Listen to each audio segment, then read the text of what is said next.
প্রিয় content creator Belal ভাইয়ের সাথে বগুড়ায় দেখা করতে গিয়ে আমাদের সাথে যা যা ঘটলো চলো তা তোমাদের সঙ্গেও শেয়ার করি। তো প্রথমে আমরা মাদ্রাসা থেকে বের হয়ে স্টেশনে আসি।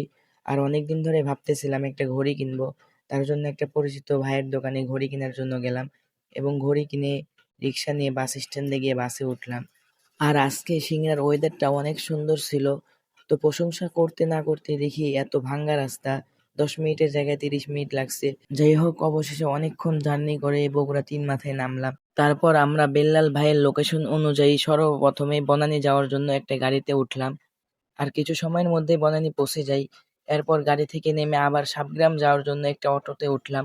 আর সাবগ্রাম যেতে পাই আমাদের 20 মিনিটের মতো লাগলো। তো সাবগ্রাম যাওয়ার পরে আমরা আবার লাঠিগঞ্জ উচ্চ বিদ্যালয় যাওয়ার জন্য একটা অটো ভাড়া করলাম। আর এদিকে অনেক গরম পড়ছিল। যাই হোক, অনেক কষ্ট করে হলো এখানে আসি, কিন্তু এখানে আসার পরে অনেক মন খারাপ হয়ে গেল। এখানে এসে দেখি বেল্লাল ভাই এখান থেকে চলে গেছে। তো আর কি করব, হতাশ হয়ে আমরা বগুড়া সাতমাথায় যাওয়ার জন্য রওনা হলাম। তো আমরা অটোতে উঠে চেলোপাড়া নামলাম এবং চেলোপাড়ার রাস্তা দিয়ে হাঁটতে লাগলাম সাতমাথায় যাওয়ার জন্য। আর এদিকে সবগুলো গলি আমার চেনা ছিল, কেননা আমি বগুড়ায় বেশ কিছুদিন পড়াশোনা করছিলাম। তো আমরা পুলিশ প্লাজায় যাওয়ার জন্য হাঁটা শুরু করলাম। কিছুদূর না যেতে চোখ পড়লো ফুলের দিকে। আর সেই ফুল দেখে আমাদের সব কষ্টগুলো যেন মুহূর্তে দূর হয়ে গেল। আমি যখন বগুড়ায় পড়াশোনা করতাম তখন প্রায় এখানে আসতাম পুলিশ প্লাজার ঠান্ডা বাতাস খেতে। বিষয়টা হাস্যকর হলেও সত্য। যাই হোক, এখানকার ফুলগুলো অনেক সুন্দর লাগছিল, দেখার মতো একটা দৃশ্য ছিল। আগের স্মৃতিগুলো মনে পড়ে পুলিশ প্লাজায় এসির বাতাস খাওয়ার জন্য চলে আসলাম। এখানে এসে অনেক ঘোরাফেরা করলাম আর আমি একেবারে 8 তলার উপর থেকে তাকিয়ে দেখতে লাগলাম। দৃশ্যটা সত্যি দারুণ লাগছিল। মনে হচ্ছিল যেন এক টুকরা বিদেশ। আসলে বিদেশের ফিল্মের মতো অনুভূতি পাওয়ার জন্য বগুড়ার পুলিশ প্লাজাই যথেষ্ট। আর এখানকার এসির ঠান্ডা বাতাসে মাদ্রাসায় ফেরার কথা একেবারে ভুলে গিয়েছিলাম, কিন্তু ভুলে থাকলেও চলবে না।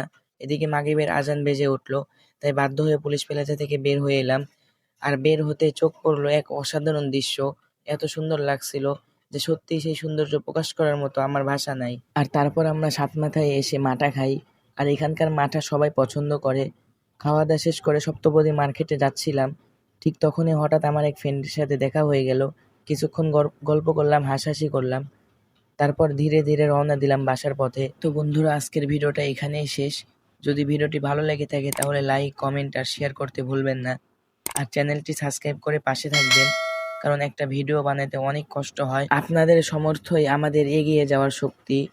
আল্লাহ হাফেজ।